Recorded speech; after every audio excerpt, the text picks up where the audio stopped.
Very pleased not to be joined here at Blogging the Boys by the one and only, the dashing, the debonair, the next James Bond. You know him from Big Blue View. I know him from inside my heart. It is the one and only Ed Valentine. Ed, thank you so much for taking some time to hang out with us. Oh, thanks for having me, RJ. But it's you. I don't know about you. You're a creepy man sometimes with these introductions. I don't know, but I appreciate it. Who is the best James Bond, in your opinion?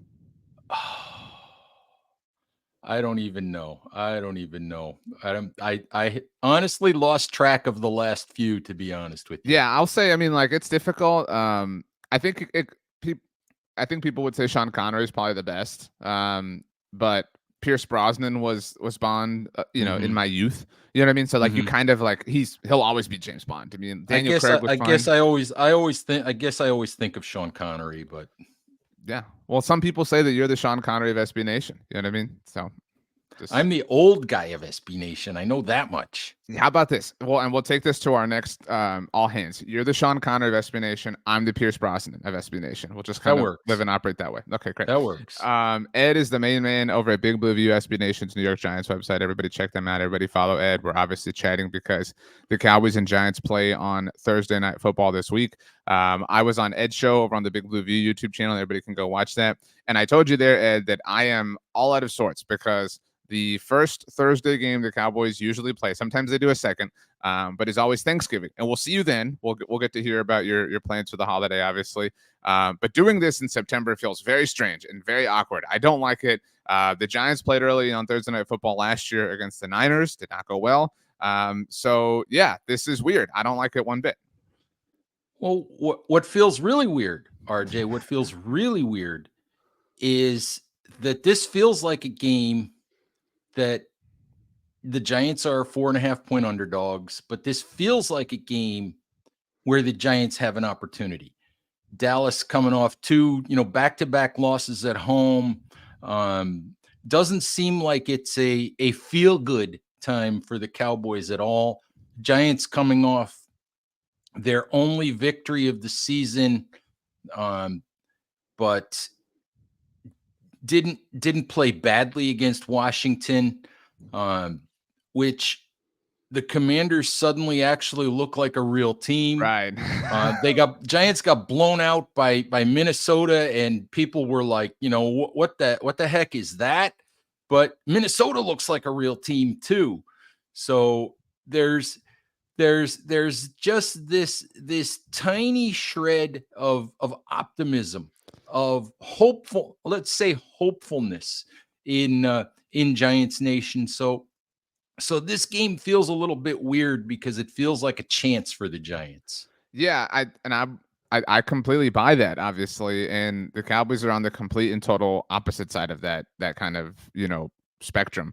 Um, I picked against the Cowboys for the first time in a while last week, and was obviously proven to be right. And nobody thinks anything of this Cowboys team right now. Now, the one thing is I think they have going on is it's the Giants, and as we talked about on your show, this has been a one-sided affair for most of the last decade or so.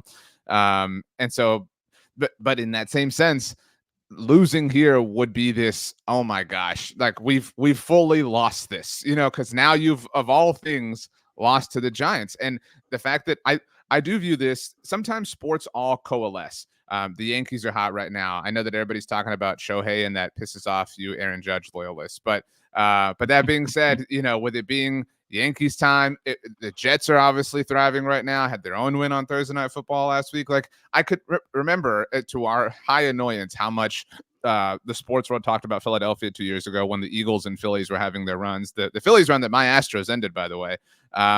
It could be that kind of New York talk on Friday morning. I could totally see that. I mean, you have picked the Giants several times in our relationship together. Do you feel yourself leaning there as we get closer to a short week here? I do, just because I think of the mindset and the feelings around these two teams right now. Look, um, entering Sunday, Giants 0-2. Now they should have beaten the Commanders a week ago. Sure. They lose their place kicker on the opening kickoff. that probably costs them. It costs them maybe 6 points, maybe more, in a game that they lose by 3. I What mean, was the obviously, statistic about how they were the first team or in whatever to lose despite X, Y, and Z? It was something inordinate. they were the first team in NFL history to lose a game. NFL history, mind you. These things only happened to the New York Giants. A week ago, in week 1, they lose their punt returner in warmups. Okay? They Okay. lose their punt returner in warmups. In That's week the Minnesota 2, game. Okay. they lose their place kicker on the opening kickoff. But they are the only team in NFL history to score 3 touchdowns in a game, not give up a touchdown, and manage to lose. Okay? That's awesome. how crazy that game was. They, in many respects, dominated that football game and couldn't win it, or didn't win it, and through a combination of stupidity and an untimely turnover and all of those things. But going into Sunday at 0-2, facing the Cleveland Browns in a game where they were 6.5-point underdogs somehow, because I don't think anybody actually understands how bad the Browns really are. Right. Although I think we're beginning to understand that Deshaun Watson just can't play anymore. But I would have said, if they lose to Cleveland, MetLife Stadium, where I will be on Thursday night to cover the game, is a place where I would not have wanted to be. MetLife Stadium would have been so ugly. Mm-hmm. And I mean, Giants fans were booing Daniel Jones in week 1, 3 plays into the game. I mean, the Giants did go 3 and out and lose 9 yards the first series of the season, but they were booing Daniel Jones and the offense 3 plays into the season. This would have been so ugly on Thursday had the Giants lost on Sunday. But now, as people look at it, they're like, well, wait a minute. The Vikings are pretty good. Right. The Commanders looked like a real team that the Giants should have beaten. They just won a game where they had 8 sacks, 36 pressures, 17 quarterback hits, where they looked like a real offense. There's this sort of creeping sense of hope that maybe they'll be 2-2 by Friday morning and look like an actual decent football team. That's where, and we've talked about this already, but while I have no experience with the early Thursday games, what Thursday Night Football does offer you is the opportunity to restore order immediately, right? You can flush the game behind you if it's a bad one very quickly, like Dallas can, obviously, right now with how they lost to Baltimore. And if you get to 2-2 on Thursday night, people will still be pissed, but Friday morning the sun will shine again, and you have bought yourself some time to figure things out.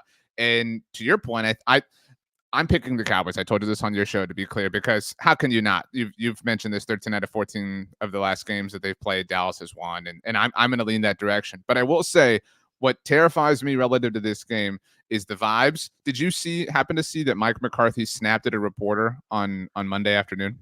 I did not, but I actually still but have it doesn't surprise me. I still have this clip loaded. I'll play it for you if you don't mind, because Go again, for it. it lends to my point. This is Mike McCarthy responding to a question from Nick Harris at the Fort Worth Star Telegram on Monday afternoon. Nick Harris, Fort Worth Star Telegram. I know you said you guys don't have a ton of time for corrections this week, but with Jordan Lewis talking about details, Michael Parsons last night talking about accountability, how do you kind of work those conversations in this? Pretty dramatic there, Nick. I tell you must practice that one. Jeez, I mean, well, hey, Thursday schedule. I mean, that's what we're on. I mean, it's we didn't win the game, so I think that's part of where we are. I mean, so yeah, I think they do a good job of answering your questions. It's emotional after the game, so I'm not ever going to referee emotion on the field or after a game. This is the state of the team, and so when I take that. And I take how broken the Cowboys look, not just on defense, but on offense. And with all due respect to Saquon Barkley, and I'm sure your fond memories of him, and that's its own thing right now. I never ever, and I don't think any Cowboys fan ever feared the Giants in the Saquon era because he's a running back. There's only so much you can do. But I am absolutely fearful of Malik Nabers. He is the perfect kind of weapon to serve as the Trojan horse for the city of Troy that Dallas is right now, if that makes sense. It's funny how one player can transform a franchise. And it's interesting because to me, that player can be a game-wrecking defensive player. It can be a quarterback, which they're finding out in Washington. Right. The way that Jaden Daniels is starting out. It can be a transformative wide receiver. The one thing it can't be and never really has been in the modern NFL is a running back. It's never been that. A running back, as they're using him in Philly, is they're using Barkley in Philly, is a finishing piece. Right. Malik Nabers is transforming the Giants offense. He's transforming Daniel Jones, and he's part of transforming an attitude. Okay. The play he made the other day that Brian Daboll highlighted, can't get over, keeps talking about, is not even a catch. There was a play in the second half where Brian Daboll, for some reason known only to himself, all right, decided deep in Giants territory, like I think they had the ball around inside their own 10-yard line. He decides to call a play action bootleg to the right with a deep throwback all the way across the field to Theo Johnson, who's 20 yards down the field. Now, mind you, open or not, for Daniel Jones to throw this ball all the way across the field, which don't they teach quarterbacks not to do that? That's okay. Cardinal sin, yeah. So Brian Daboll dials up this play that requires Daniel Jones, who doesn't have the Patrick Mahomes, Josh Allen, Justin Herbert cannon of an arm. I mean, he can throw the deep ball, but he doesn't have that cannon. He's got to throw this ball 50 or 60 yards across the field because Theo Johnson is running a go route on the other side. Jones gets his arm hit. Giants are up by a touchdown at this point, I think it was. Jones gets his arm hit. The ball flutters up in the air. Two Cleveland defenders are standing there in the middle of the field waiting to intercept it. And Malik Nabers comes crashing in and knocks the ball to the ground and basically makes, what probably amounts to a game-saving play by turning that into an incompletion. And that's the play that Brian Daboll keeps highlighting as just, the gritty, hard-nosed, smart kind of play. But Nabers is transforming a lot of things. So it's, that's that. And he's the youngest player on the roster. It's amazing. I'm pulling this up on a different tab, watching it, to your point. And yeah, this is, to see this incompletion that Nabers forces. So Jones gets hit. He gets his arm hit as he's letting the ball go. Yeah, and it just becomes this floating duck. No fault of Daniel Jones, to your point. It's a questionable play call. They are actually on their own 10-yard line, and he lets the ball go in the end zone. Mm-hmm. He's got to throw this ball. If you see where Theo Johnson is, he's probably on the 35-yard line on the other end of the field. So this ball's got to travel 50 some yards in the air probably to get there. Yeah, this is okay. This is a really outstanding job, to your point and to Daboll's point, I suppose, of Nabers to save the day. But you're right. We see when you talked about this on your show, the 70-30 ball, as you put it, the would-be actual interception that Nabers just reaches down and mosses, right? And ultimately comes away with the catch on. We see those things, and we being the collective football fandom of the world. But these are the kind of unseen plays, right? Like these are the things that this is what makes the difference in a one possession game, because if Cleveland gets that interception, even Deshaun Watson can maybe score or at least turn that into a field goal. And all of a sudden you've got points. I mean, and at the time of this play, the score was 21-7. Was it 2 touchdowns at that point? But that's a play. I didn't understand the play call for the simple reason that even Daboll admitted it's a high risk play. Right. But you're ahead by 2 touchdowns. What I would offer, like on top of all this, is having somebody like Malik Nabers, who's a culture changer, to your point. And I agree with your point about how running backs can't be the catalyst. They can be the finishing piece. And I think the closest we've ever seen is Zeke Elliott his rookie year. Although maybe we didn't properly realize how talented the collective Cowboys roster was around him, that he ultimately became the finishing piece for, obviously alongside Dak Prescott. But that being said, because of Malik Nabers and his presence, all of a sudden you can call some stupid stuff like this, because it is stupid, right? But you suddenly have a higher level of bravery and a higher level of tenacity and a higher level of aggression. And I would offer, and I'm sure you would agree, that over the last 14 games that these two teams have played against one another, 13 that Dallas has won, there's been a spirit of timidity among the Giants, because you don't have those players. You don't have that ability and that willingness and that daringness and cunningness, because how can you? You're constantly afraid, because everything you've done has burned your hand on top of the stove. We talked about this on my show. There was the 30-70, 50-50 ball, whatever it was, against Cleveland the other day, turned into a 28-yard catch by Malik Nabers. And Malik Nabers admitted when the ball was thrown, he thought, that's an interception when the ball was thrown. And he went up over Martin Emerson, who had him boxed out, and literally ripped the ball from Martin Emerson's hands and turned it into a catch. And the response to that is, as far as you first look at that and say, well, that's a stupid throw by Daniel Jones. But Daniel Jones, Nabers has said, I've told Malik Nabers, or that Daniel Jones has told him, I'm going to throw you the ball. If it's your job to make sure it doesn't get picked off, Right. And that's the kind of faith that he has in Nabers. If Nabers is, if he's one-on-one, Daniel Jones is throwing him the football.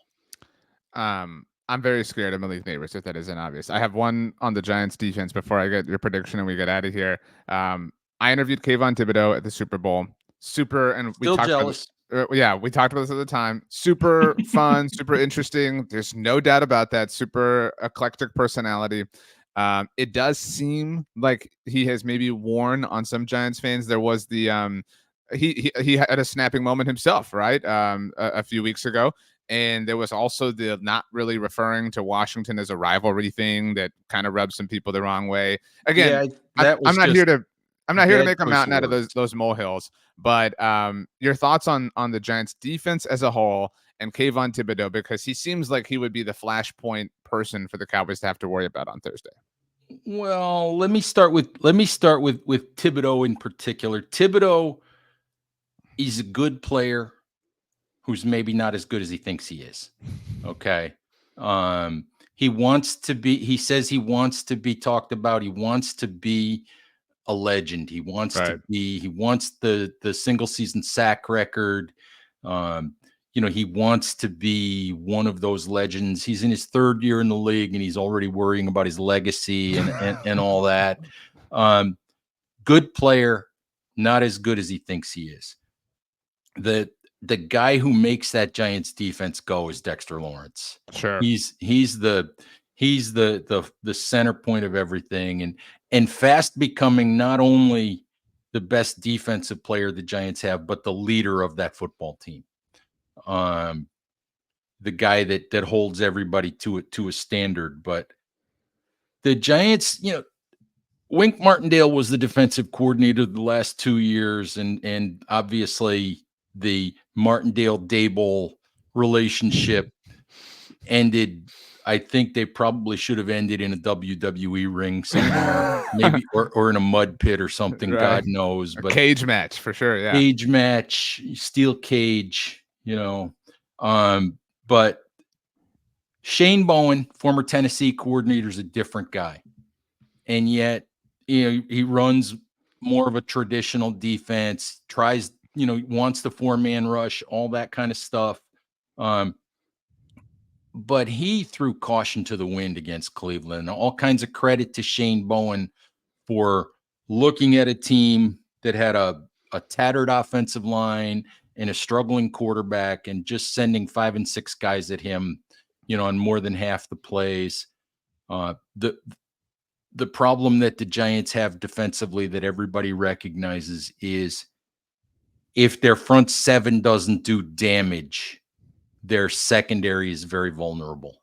So that's the story with the Giants defense right now.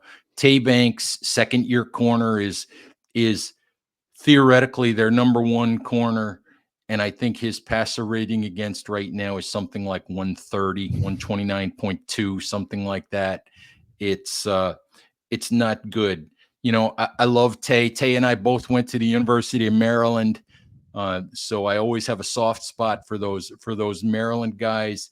But memo to Tay Banks: if you're going to stop anybody, my friend, you not only have to be standing next to them when the ball arrives, you actually have to turn around and look at the football. I don't know how many completions Tay Banks has given up this year where his back was to the ball. It's just, come on, Tay. Part of it is finding the football.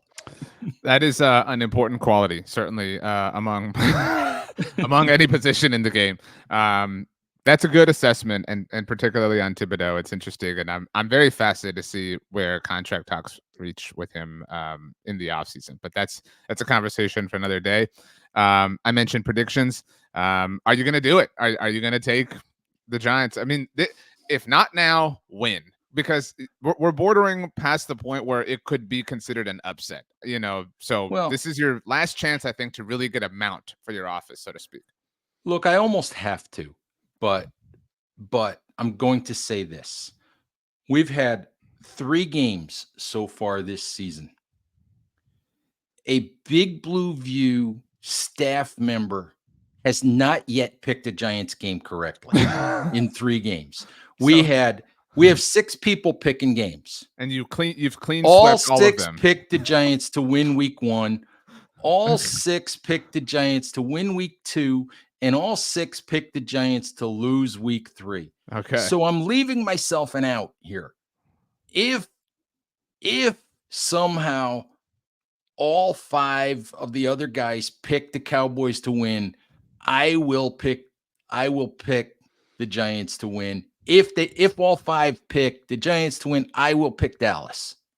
So you're gonna flip where they flop, is what you're saying. Pretty much. Oh, I mean, you're gonna break the consistency. If I am going to break the trend, because 4 games into the season, even 0-18 is not a good record. Okay, 0-18 is not good. Right. So I want to pick the Giants to win. As you've said, it feels like if it's ever going to happen, if this worm is ever going to begin to turn, that this should be the time. I'm right there with you. I can't do it. To be very clear here, for me, the Cowboys have burned up most of the benefit of the doubt, but relative to these circumstances and this team, right, and this building, they have some left. So I'm willing to give them some slight deference. But man, I am having to dip into the savings. You know what I mean? I'm having to look under the couch cushions and really just kind of stretch to give them that grace. If they win, then I think we'll all kind of collectively call off some of the dogs. And again, if they go crush the Giants 40-0 like last year at MetLife, then some of that changes even more so. But if they lose, our pets' heads are going to fall off. Like this is going to be a tough time. So we're a little bit split here. I respect though that you're willing to fall on the grenade for the Big Blue View staff so that you guys can get something on the board. The big dog's got to do it sometime. The big dog's got to take the bull by the horns. Ed Valentine, the blue collar man who went to the University of Maryland, rolling up his sleeves and making sure that y'all don't get skunked. I appreciate it. Ed, you're the man. We'll talk again, obviously, as we get closer to Thanksgiving. But I would be remiss if I didn't ask, who's in the ALCS between now and then? Yankees, because again, you've offered this before, and my Houston Astros are taking care of business. I want to give you a chance to put it on public record. I never, ever, ever bet against the Astros. When it comes to getting there, I wouldn't be surprised at all if it's Astros Yankees again. I don't think anybody would be surprised by that. I like the draw at the moment. I like the New York and Baltimore on the same side at the moment. The way things are currently. If you tell me all the Astros have to do is go to Detroit and Cleveland, bring it. I'm super down. There's only one team in the American League with a worse bullpen than the Yankees, and that's Baltimore. So I'm okay with that. Well, wow, and just besmirching your University of Maryland experience and everything around it, Ed. Look at you. I don't even know what city is the University of Maryland located in? College Park. Okay, that makes sense. College Park, 45 minutes or so from Baltimore, depending on traffic. Right on. Well, go O's if it comes to that. Ed, you are the man. I wish you health, wealth, and happiness, but just pure and unadulterated sports misery this weekend and always. Of course you do. Root for. Thanks so much for hanging out, and we'll see you again around Thanksgiving. All right. Thanks.